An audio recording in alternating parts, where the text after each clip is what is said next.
এই নিচটা দিয়ে হেঁটে হেঁটে গেছিল।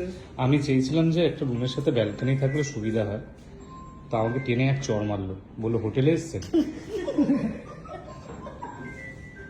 এই যে কিছু বলবি?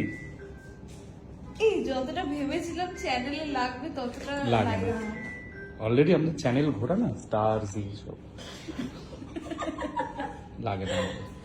না আমি ভেবেছিলাম যে চ্যানেলে প্রচন্ড লাগবে, সত্যি ভেবেছিলাম লাগেনি তো? যে খুব ব্যথা হবে, কিন্তু আমি অ্যাকচুয়ালি একবার হসপিটালে অ্যাডমিট হয়েছি, বুঝতে পারলেন, জীবনে একবার।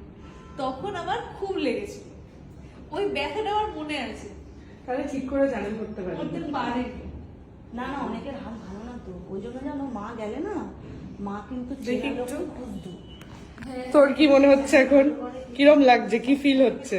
আচ্ছা, আমার পেট কেটে বার করে দিল। কিরে আর তো কিছুক্ষণ, কি মনে হচ্ছে? একটা ভয় কাটিয়েছি, আরেকটা ভয় Channel. হচ্ছে ওই ইনজেকশনটা, অ্যানেস্থেশিয়া, ব্যাস এই দুটো কাটিয়ে গেলে আমার অপারেশনের ভয় নেই, কারণ তাহলে হিসেব মতো আমি বুঝবোই না যে কি হচ্ছে আমার সাথে। ব্যাস ও ব্যাস। আমাকে বলছে সব ভালো হবে, আমি তাই বলছি সব ভালো। ও এত বছর আগে জন্মে এরকম জানোয়ার হয়েছে, আর 2025-এ জন্মে সে কি করে ভালো হতে পারে?